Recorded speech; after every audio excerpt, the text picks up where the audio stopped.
What is TWS podcast, episode, whatever, who cares at this point? Bar. What that feels like. The rants of the vindicated. It's my podcast and I do what I want to. People, listen. Word, is it still live? It's not working for me, Rich. We gonna keep going. I know I changed my voice at work. Bars on the radio. What is TWS podcast? Ready. I feel like the Neanderthal. Staring at my watch and I'm feeling so new school. Suicide attempts, how many tries to take? They ain't ready. A microphone. 2017. But it is what it is. But we blame it all on the millennials, so y'all need to cut this shit out. Y'all fucking up. I agree. Y'all fucking up. Y'all did the ozone.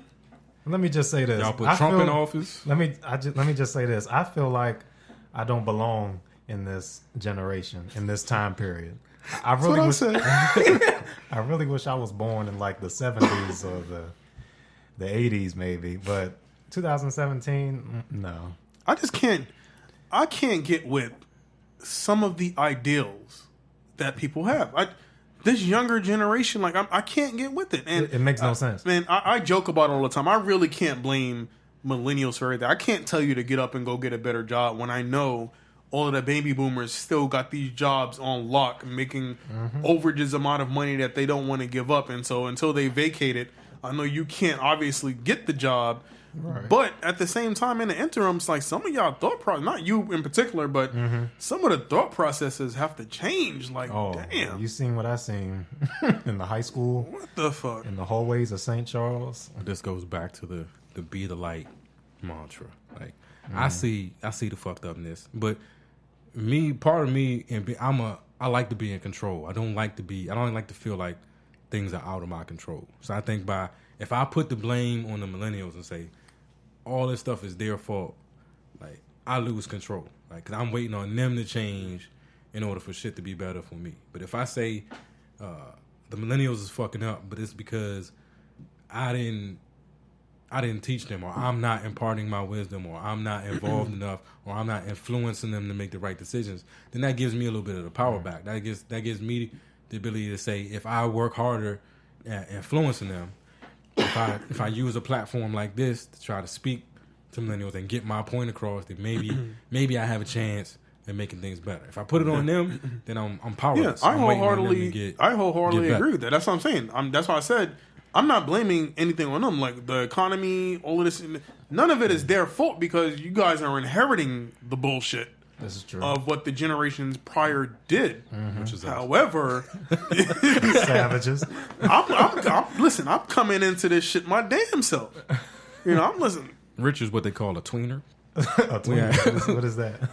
We haven't figured out what generation he truly belongs to. I was born on the cusp of, that last year when they're like, oh, you're a millennial. I'm born the last year. So that's why it's a revolving thing. Okay. He's a tweener. But so that's why I don't.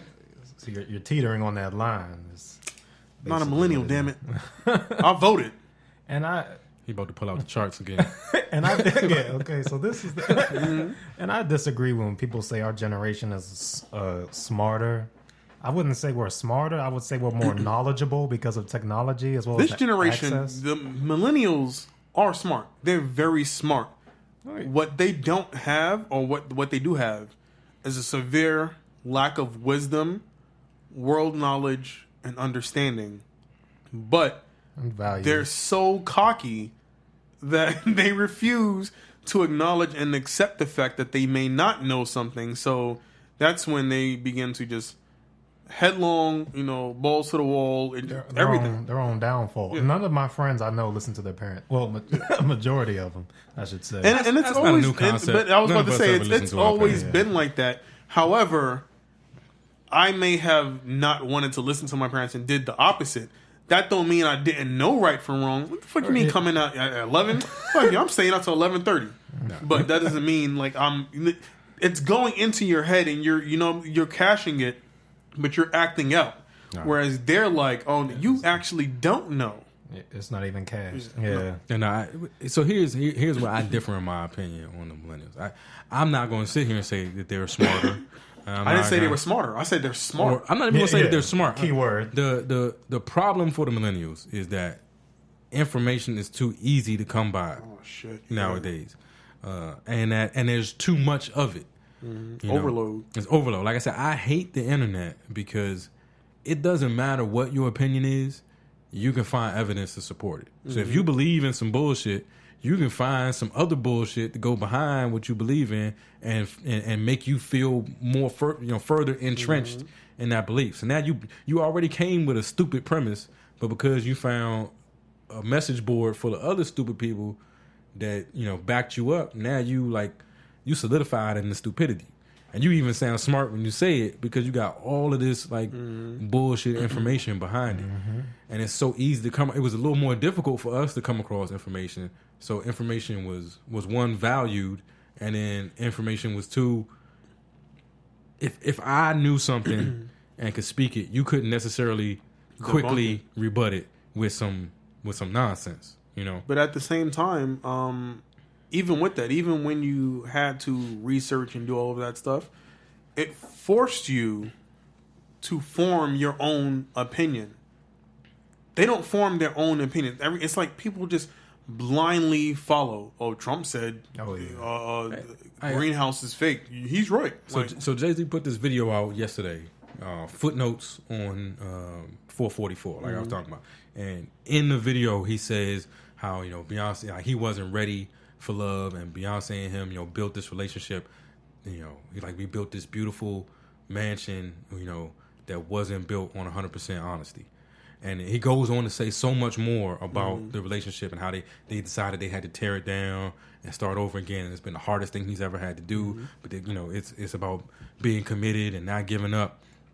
The headline was Jay-Z said relationship was built not on 100%. Exactly. And if you don't go watch the video, if you don't read any more than the headline, that's what you got. Jay-Z admitted that he lied when they start, and then people just run with that. And I've fallen prey to it. I've seen something on Facebook and be like, word, and share, and then actually go back. When you research it, it's actually something totally different. This is complete bullshit. And it's completely taken out of context. That's what I'm saying. The information moves so fast and is so readily available that people are under the impression that they're more informed than they are. They're under the impression that they're smarter than they are. And when you think you're smarter than you really are, then you're not open to listen to what somebody else has to say, because you walked in the room thinking you were smarter than me because you read some shit on Facebook, And so that's the problem I think a lot of millennials face, is that they've been bombarded with so much information that they smell themselves. Now they believe. That's what I'm saying. They're so cocky. They believe they know more than they know. That it's to the point where they can't take a step back and see what the truth really is. And it's very difficult to talk to. Very difficult to break that down.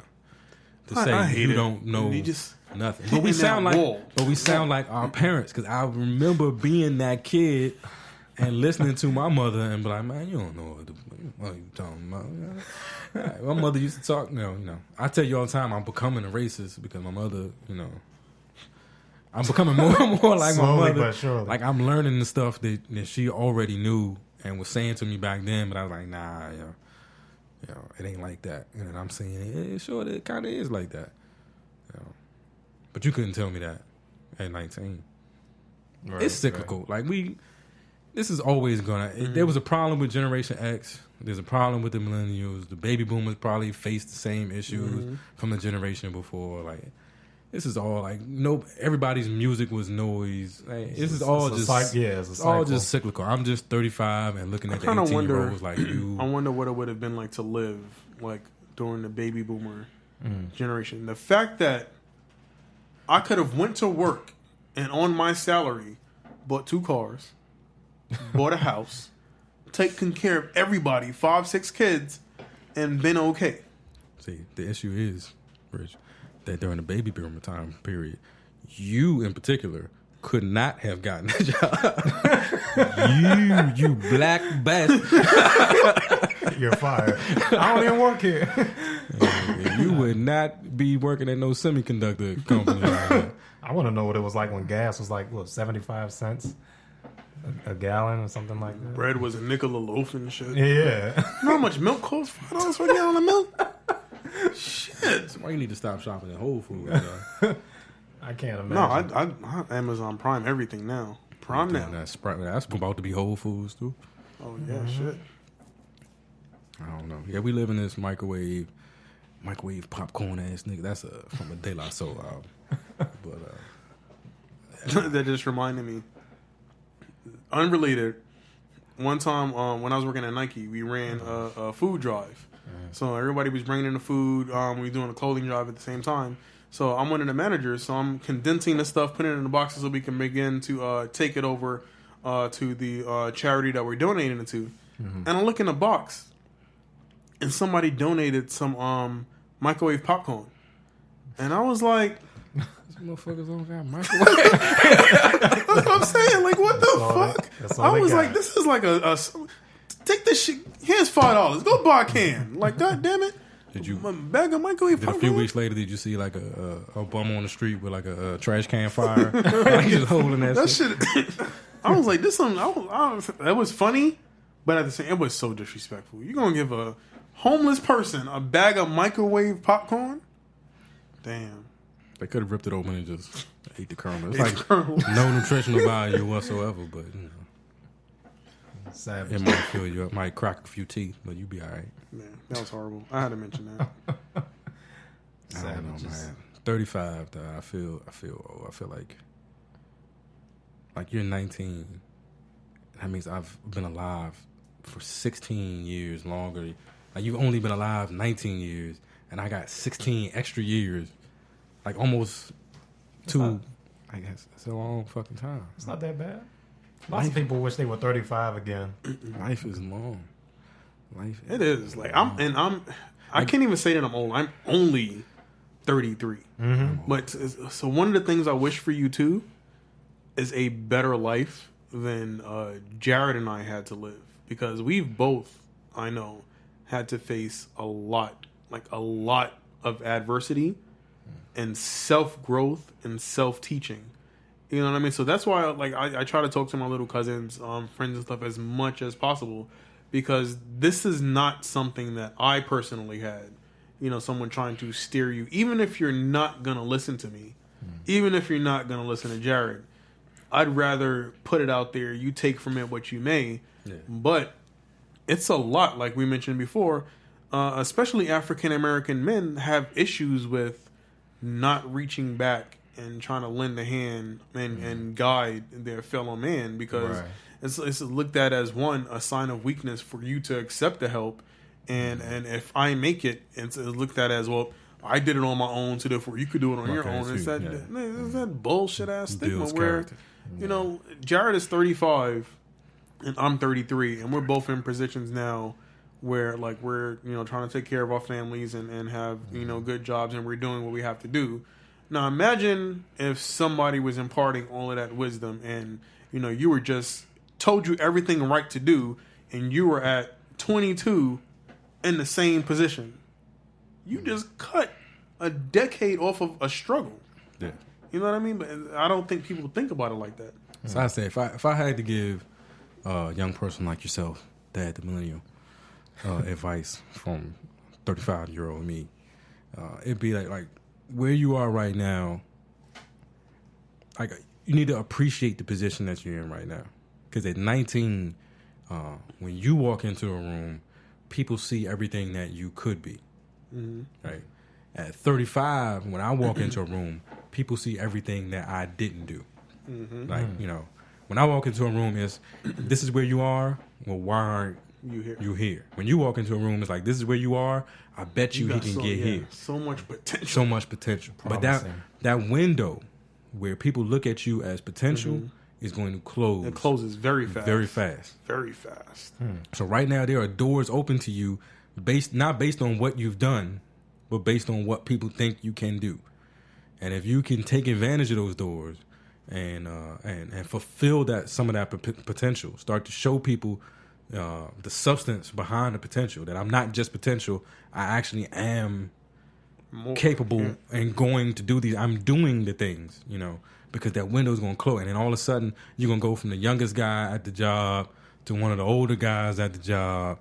And the younger guys are going to be coming in, and people are going to be looking at them like, look at all this potential, and looking at you like, what we going to do with this old, you know, with this old dude? Like, you have that going for you, that like, you don't have to be proven yet. Like, you know, like people are looking at you with hope. like people look at you like hope. It is very sad. And then like I'm saying, at 35, I don't know when it happened. It happened so fast. I don't know when it happened. Like when I apply for a job right now, I have to show you that I've already done it. Like I can't show you that I have the ability to do it if you give me the chance. Yeah, you if can't. I can't show you that I've done it and done it well and done it here, and here And it's for 6 supremely years, documented. and supremely documented, nobody wants to give me the chance to do it. Right No now, chances. you have the opportunity to have never done it and be able to say, "But I think I can." And somebody say, "All right, I'll give you a shot. Give you a shot. Give you a shot." So you gotta take advantage of them shots. Like take all the shots you can. That's crazy. Yeah, when you get in your 30s, when you like an adult, if you believe in yourself, that shit don't count. I might give a fuck what you believe in. That shit don't count. What? You old hopeful ass nigga. That's terrible. Nobody give a fuck what It's you believe sad. in. It's sad. I'm just Yeah, and it then, is. and you don't realize that at 19. Like you don't see this day coming because probably for you, you've been in this space for the last 10, 12 years. Like maybe since you was in elementary school and people noticed you had an aptitude and you were smart. People have been looking at you like that since you might have been 9, 10 years old. Like this kid, this kid has potential. This kid can be something. Let's put him in this class. Let's give him this opportunity and see what he can do. Let's see what he can do. And so it feels like that's going to last forever. Like people are always going to look at you and hear you talk and say, okay, all right, he's a smart guy. Let me give him a shot. One day the accolades will stop. It's going to stop. And it's going to cut off so motherfucking fast. That's like right now, when you have that, when people look at you that way, you've got to take advantage of it. It goes from, oh shit, you did that, to, okay, what else you got? Yeah, exactly. Exactly. That shit did happen overnight. Overnight. God damn. Overnight. Like one day you walked in the office and you was the youngest dude there and everybody couldn't wait to give you a chance to try something out to see if you could do it. To you the oldest guy there and people were like, you haven't fixed that yet? And what's crazy is the expectation is totally different. When you're the fresh guy and you walk into the office and it's like, I found out how to reboot the computer by myself. Oh shit, you found the button. Yeah. But then you get 33, 34, 35, and you're like, I rebuilt the entire mainframe, remotely got everything connected to the server. Your computer in your office is running just the way it was before. All right, I guess we won't fire you. You know what the fuck is like the architect that shit? That reminds me of the firstborn sibling and then the siblings that come after. Yeah. It's special, and then they come along. Oh, It's you like- can walk. Oh, We've seen that trick before. What you got? Do something new. Yeah, that's exactly what it is. It's, So I'm just saying, like, yeah, you can go places now, and you can talk a good game, and people are gonna, bite. People are gonna take it. They're like, hey, man, this kid. that's how the millennials are getting the jobs. But you got to be ready to very quickly Learn put and substance put behind it, those yeah. words, because that door and window is gonna close so fast. If I could give you any advice, it'd be to appreciate this moment and take full advantage of it, because. I'm 35 and, Lord willing, I at least got another 50, 60 years to go. You know what I mean? So I gotta, I'm already at that point where that window closed and I gotta somehow build the foundation for the next 50, 60 years with what I got right now. So you're gonna be an adult way longer than you ever were a kid. So, 21, 22, 25 is going to happen. And then after 25, you still got another 70 motherfucking years to go. So it's like, if you don't, if you can't set up that window, if you can't take that window and appreciate it and build it, so that you can enjoy, because now is not the time to enjoy, because it's going to go by too fast. You're going to have 70 years to enjoy all the work you put in now. You know what I'm saying? If you try to enjoy this time, like people like, man, you're young, you should have fun. I get that. But you're gonna be young you have to temper it. Yeah, you're gonna be young for this. You have to temper it. The amount of time that you young compared to the amount of time that you not young. I ain't gonna say old, but not young they don't compare. So you enjoy this time, and then you suffer for 7, or you have to make up for that time you enjoyed. Yeah, because nobody believes in you after 28. That's the cutoff point. They don't believe in you. Nobody No believe in more. you no more. Yeah.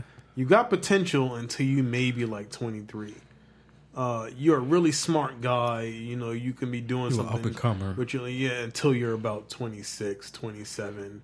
At 28, you know, I don't. You're so smart. You're stupid. I don't know what's going on. You're not taking advantage of your opportunities. You hit 33, and it's like I don't know where you went wrong. If you look at like those lists, they do those lists like the top 30 under 30 and the top 40 under 40. If you look at how exponentially the amount of success goes up between that top 30 under 30 and that top 40 under 40, like to be the top 30 under 30, maybe you invented something. Maybe you at the beginning of something that's about to blow up, and you the person that established top it. 30 under 30. You had an idea. You had top an idea. 40 and top 50. You would have made. You're the CEO of fucking Google. You created creation. Right. And So the top, Listen. the top 30 under 30 is these people have potential and they're starting to realize it. Top 40 under 40, these motherfuckers realize their potential. they Like, did some shit. I mean, that's how quickly it flips. That's how quickly it flips. So that's, I mean, I don't want to beat you over the head. I know that's how like That's what I'm saying. We got that's how we got messages don't we get got through. 5 years to make TWS Multimedia something into something. into something. Yeah. But if we had started this in 19, We'd have had the backing because people would have believed in people would us. have been like, "Oh, these 19-year-olds starting a Our podcast, fucking radio show. Oh my gosh, so Hell much potential. yeah. You 35, like, hey, yo, I just started a podcast. The fuck out of here. Nobody want to listen to you. That is true. Talk shit on And the for real, radio all day. and 19 people listen and retweet it just because. Yeah. I gotta beg somebody to press play. You motherfucker. So that's my message for today. That's crazy. Appreciate the now. Appreciate the opportunity that you have right now, because this is a golden opportunity. You have I hope somebody listening to this episode takes something from this. Cause You have everything at It your goes- it disposal. really right? goes fast. It goes fast. And you don't, nobody tells you this stuff. I'm taking Nobody stuff told from me it, this. yeah. Nobody told me that one day I would go from like that's, you know, like that's Jared over there. He's a whiskey. Give it to Jared. Jared can do it. To, you know, now I'm 35 and they be like, what and it's a what lot do you of, do all day? Why do you how many tickets have you closed? I need to see statistics and numbers. You need to You gotta show me. quantify everything. You got to explain to me why I should pay you next week. Let me know what you're doing. People will pay you right now just for the hope. You know what I mean? Like look at the NBA, right? These cats get these rookie deals off of what we hope you can do. We're going to give you all these millions of dollars in hopes that you become something. After that rookie deal is up, if you haven't already done it, you're not going to get that next deal. Nigga, you got veterans like Iguodala and shit. Like, I can't get 15. Right. I can't get the minimum. Like, you know, that rookie deal is all about potential. That next deal is all about what did you do? What potential have you realized? Is this almost like happened with RG3? Yeah. Flawed. RG3 got a shitload of money. Just ruining my name. Yeah. Richard Green the third. Richard Green the third. But RG3 got all that money. You know, he was the pride of DC. Subway, he was doing Subway commercials. He was doing all of that, and that was based off of what we believed he could be. And then when it didn't happen, I remember they cut his commercials off. Fast. I don't see no Subway commercials anymore. you don't even hear about RG3 no Yeah, I more. know. I thought that Tim was, Tebow, where are they now? I thought that was kind of messed up. They're gonna be on Dancing with the Stars next time you look up. Yeah. If that knee works. And that was fast though. Like, fast. I remember it was just being introduced on the scene. So that's all I'm saying. You know, I know you have a lot of potential. I'm saying those though. If you have ideas and you have things you want to do, now is the time that you can do something with them Yeah, you can't experiment without being proven. You know what I mean? But Yeah. in a couple years, the opportunity to do stuff and you haven't proven you can already do it. You know what I When mean? you experiment as an adult, you gotta make life decisions. Yeah. Like this, like All right. listen. Do you understand how Tammy looks at me every time another piece of recording equipment comes in this house? Like, nigga, you spending more money on this podcast. This podcast. Because she doesn't need believe in to the show- potential. You know, listen, you have to make some. It has to work. It has to be a foolproof plan, and it has to work. You can't have an idea and think that it's gonna be good. That's funny because you and Tammy know I'm writing a novel. Yeah. It's my first book. And 9 out of 10 people will say, "You fucking ran a book." that's what I'm Let saying. me get your first copy. Yep. Shit. And you're so right. Everybody who I've told I'm writing a book, that's their exact reaction. They're so excited. Let me say I'm writing a book. Yeah. What the fuck you gonna talk about? What you got to say? Oh, shit. What you got to say that I want to hear? That's all I'm saying. Like, so yeah, you got to take advantage of that. If you see that, don't think it's gonna last forever. Don't think it's gonna last. Next time you 5 see more those years. same people, you have to have chapter 1 done, a business card done, a story, a plot, 3 more characters, and tell them about the next phase to keep it going. Because once you lose that momentum, It feels like it's gonna last. I was in that same boat where people were telling me I was gonna be this and I was gonna be that and blah blah blah. Yeah, and you start to believe it, and you start to feel like it's just going to happen. Like I don't even have to, it's nothing I have to do as long as I just keep living and smiling and shit. Like next thing I know, I'm gonna be somebody. yeah, shit. People told me to keep working out because them ribs gonna catch up to you one day. I don't even gain weight. I'm good. I had a fast metabolism. Now look, fucking dad bod. Yeah, that shit is overnight. Man, that's my message to millennials. Is that you've got the greatest opportunity in the world. Don't squander it. Don't squander. Yeah, as the spokesman for millennials on this show, I want to say thank you for the wisdom and the advice.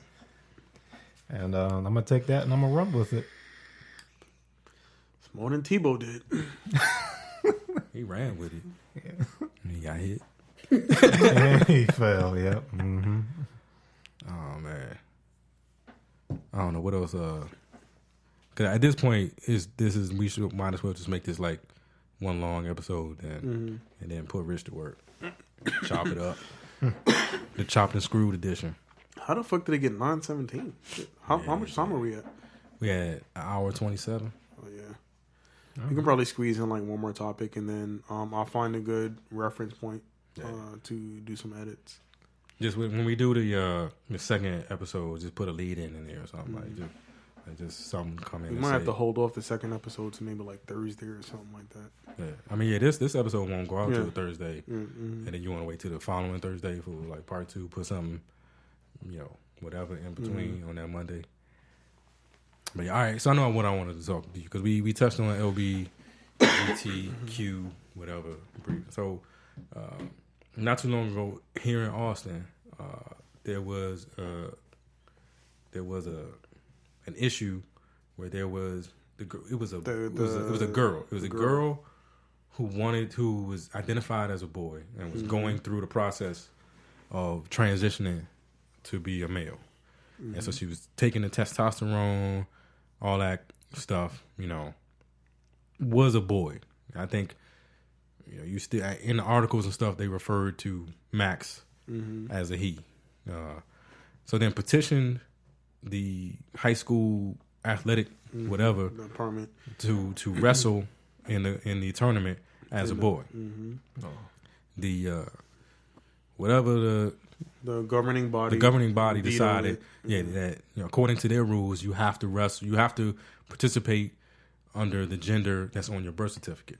So on the birth certificate, Max was a girl, so therefore Max had to wrestle girls. So now you had a female who's been taking testosterone for some time now, has the muscle mass of a boy approximately her age, dominated. I'm tossing them around. Dominated the girls' division, won a championship. I think we had the very same thing. No, not the very same thing. We had the opposite, where there was the boy who identified as a girl and ran track and wanted to run as and was awarded the opportunity to run as a girl, and then dominated the track competition, beat the girl who had been a champion in all the other track meets up until that point, where she had to now face this teenage boy who identified as a girl.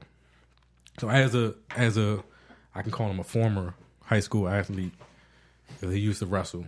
So as a person who's competed in high school athletics, how do you feel about it? Like if one day, not to say you would decide to be a girl, but I think you understand that if you walked into a gym full of girls, there is an unfair advantage. Oh yeah, and I think it's completely unfair. On one hand, you can say they need to be involved too, or they need to participate. So it's gonna be that catch-22. Yeah, you can't exclude anybody. Equal rights. Mm-hmm. But on the other hand, it is unfair. You know, I mean, like call a squirrel. You know, like I got a boy who identifies as a girl wrestling in the girls division. What do you think's gonna happen? There's no competition there. I mean, you got strong girls, yeah, but at the end of the day, this is a boy Still who boils down to physiology. Mm-hmm. And he, or now known as she, is gonna dominate. See how difficult it is. It's hard to keep up. It's hard to keep up. But like in the case of Max, I think like my argument was testosterone is a PED. It's a performance enhancing drug. Regardless of what you identify as, you taking drugs, you shouldn't. Right. You shouldn't In any other participate, situation, a person taking testosterone will be banned from competing because you can't. That's a substance that you can't take. But because it was being administered by a doctor and for the purposes of gender reassignment, they were able to use that loophole to compete. So you had a girl juiced up on testosterone who beat up on a whole bunch of other girls. Yeah. Even then, I still think it's unfair.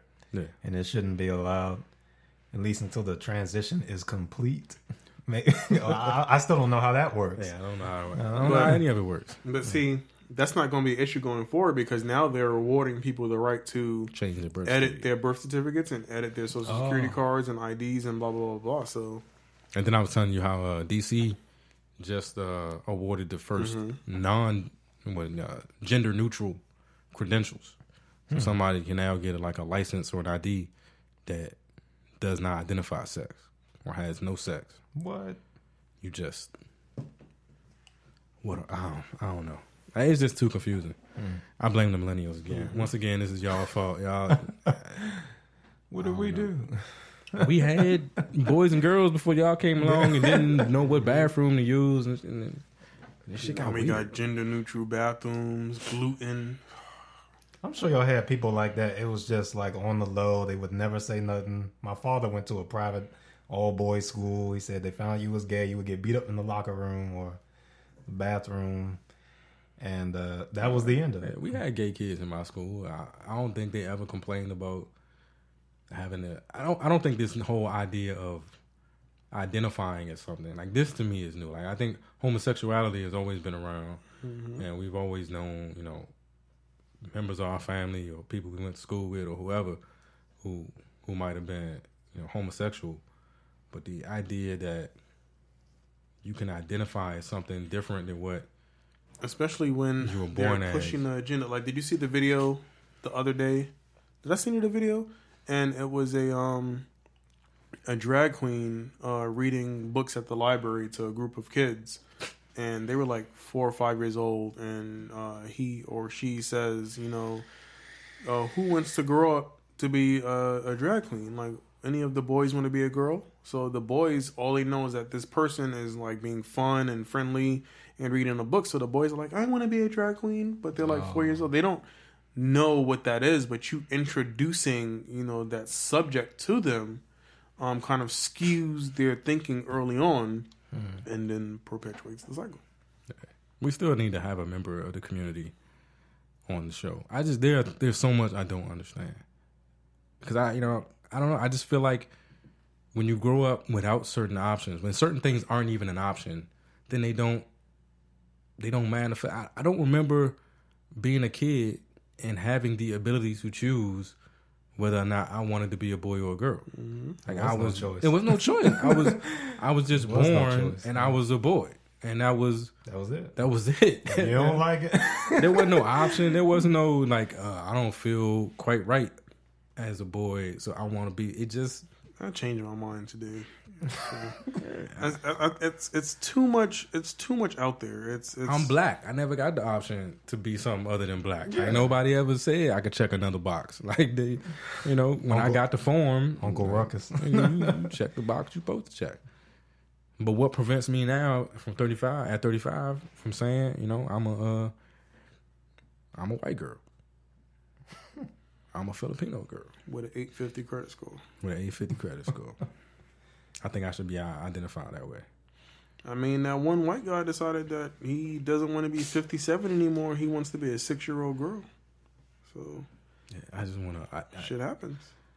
So I feel like this is the world that partially, like you have to live in. So I mean, do you feel any I don't know. Do you have any issues with having to figure out like what people are? Like, is that have you developed an ability to live in like this definitionless world? No. I never will. I'm a rebel until the end. I haven't learned how to live in it. I'm just sitting back and watching at this point. But I'm gonna just be straight up with you. I think it is Satan. This is the devil. This is some work of the devil, and it's some bull crap.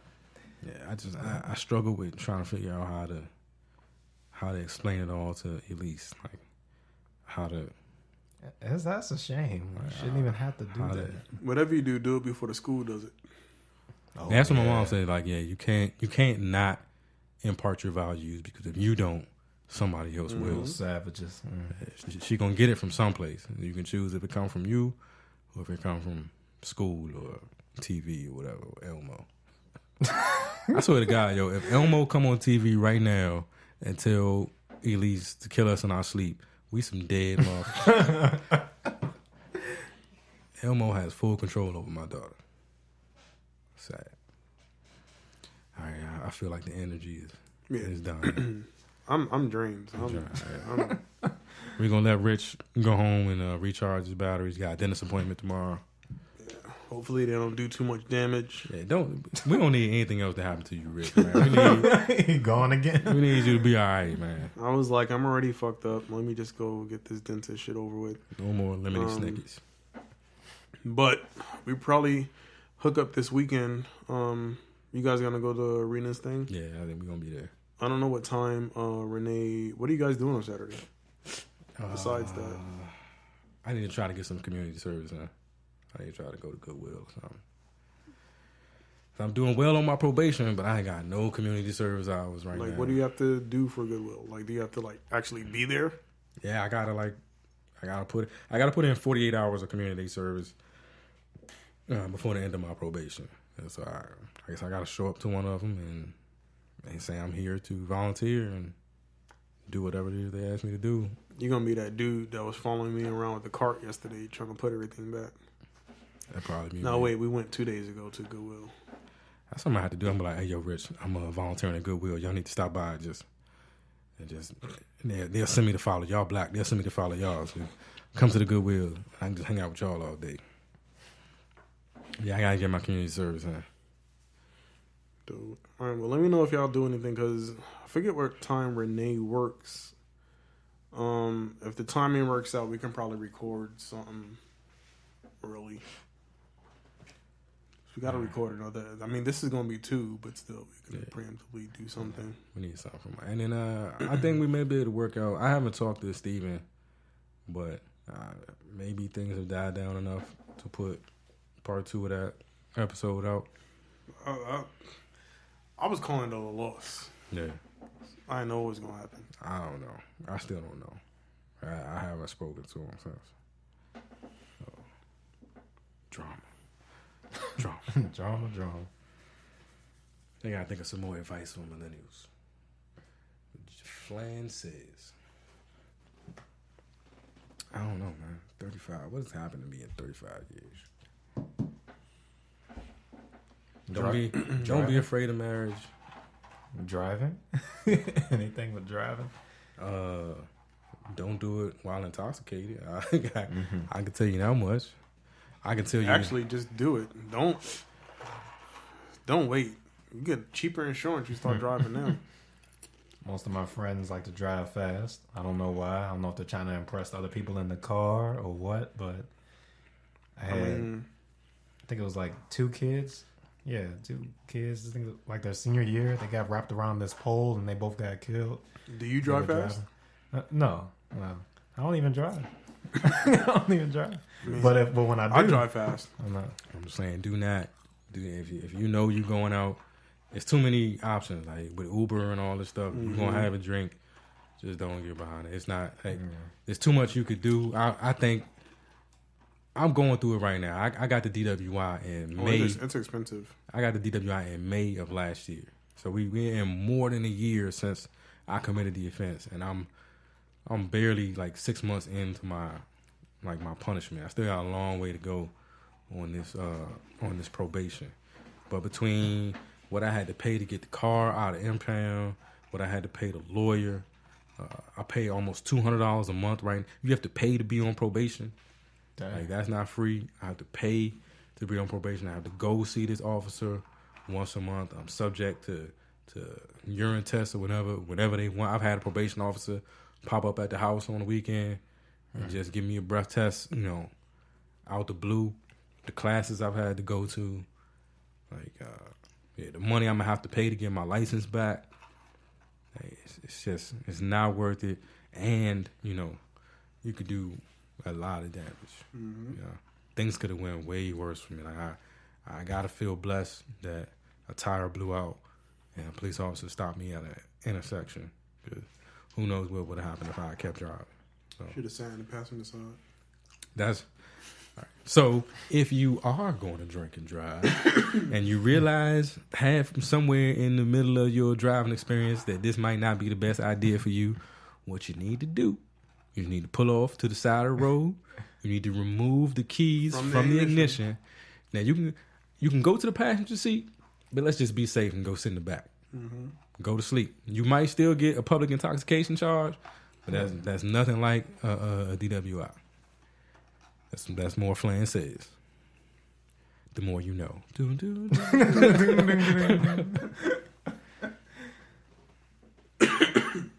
Okay. What's crazy is I do that. Let me rephrase that. But incriminate yourself on this. So I don't drink and drive because I'm one of those people like if I know I'm gonna drink, I want to drink and have a good time. So I don't mix the two. But like even when I get off of work and I go pick up Renee from work or something like that, I'll just sit in the back. Yeah. Because the back is more comfortable. Plus, I just don't want it to seem, you know what I mean? Like, whoa, what's he doing in the front seat? Because you never know what somebody's perception or what their thoughts are going to be. Mm-hmm. So I just sit in the back or in the passenger side just because read a book, play on the iPad, do whatever. Because of and it's sad, but it's because of the world that we live in. Not because of anything else, but it is what it is. They shooting niggas out. Man, all right. Last one. Did anybody hear about the cop in Louisiana who's suing Black Lives Matter? Nope. Saying that, so he was one of the cops that got in Baton Rouge that was a victim of that ambush. That guy that ambushed the police and shot. I think he got shot in the head, the chest, and something else. But he survived. But he's now suing Black Lives Matter, saying that they incited the violence and are an organization that I guess is behind what happened to him. I think it's a frivolous lawsuit. Black Lives Matter, first of all, is not an organization, so it's a movement. Like it's no one to sue. Mm-hmm. Like you can't sue an entity; it doesn't exist. It's more of a movement. I think DeRay, whatever his name is, he the one that's named in the lawsuit. Some people have even gone as far as to call it a terrorist organization. I've had somebody say that to me on the phone. I know they was looking at my Skype picture. You got to be able to see I'm black. Why are you talking to me about Black Lives Matter as a terrorist group? You must want me to say something. I bought some new gingham trousers the other day. That lady came in there. I like your gingham. Fuck you say to me? I saw him on the rack. I was like, oh shit, I'm gonna tell y'all this joke. You like my what? I like gingham, man. Gingham.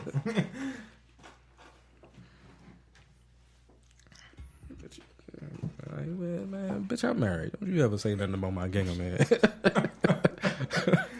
My gingham is not your worry.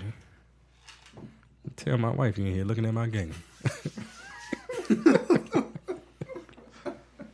I went to Banana Republic. They got 50% off sale.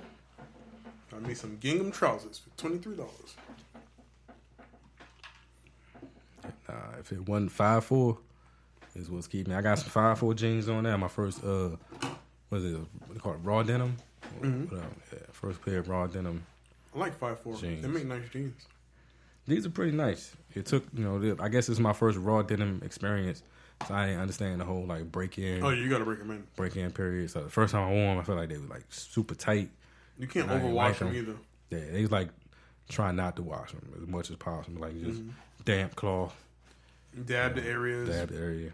I'm already put them in a bag. Put them in the freezer. Yeah, I'm already like the super steam iron king. So that's like I steam clean. I get all the steam up and through there. Steam. I got a pair of So I love raw denim and selvage denim. The pair I have on, I've had these jeans for 2 years. Washed them the first time last week. I got a pair of nudie jeans that I bought in 2012. You know what he's talking about? That I don't know. I have a pair of jeans that I bought in 2012 that I still have not washed. But they're 100% selvage denim. But yeah, you just can't wash them like that. Oh, okay. Nudie denim, man. Throw them in the freezer though; they fresh. Somebody go in your freezer and be like got a pair of jeans. Like, I'm trying to get the ice cream. Renee used to be like, "What the fuck?" Because Renee used to come over, and used to be like 4 pair of jeans just folded up in the freezer. What the fuck you got jeans in your freezer for? I'm Frostbite. All right, this some white shit right here. So I worked at the White House for a while, right? And one of the groups that always had problems was the econ group, like the economic dudes, or whatever. Real smart dudes, but like super, like not lack social skills, all that kind of like nerds to the extreme. So this one dude was like the director of something, and he always had problems. I would come down there, help him with stuff, and he'd be telling me, I think one time he was seeing like the temp files when he would open an Excel file. He's like, it's like a file in another dimension. Like, it's like the same file, but in another dimension. He was like trying to explain to me like string theory and shit just out of nowhere about Excel files. And so I think I helped him with something, and I was out talking to his secretary, and he comes out the office, and he's like, Catherine, what's the best way to get gum out of your pants? And she's like, put them in the freezer, and then once it freezes, you can chip it off. And he's like, oh, okay, thanks. And then we went back to talking, and then like 30 seconds later, she hopped up. She's like, Tom, do not take your pants off in the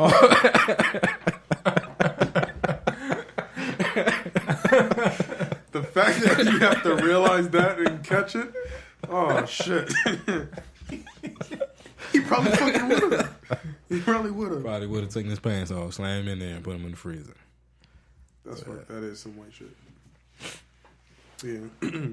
All right, so as usual, people, there's a lot of darkness in this world. Don't be a millennial. Be the light. Thanks, Jared. Peace.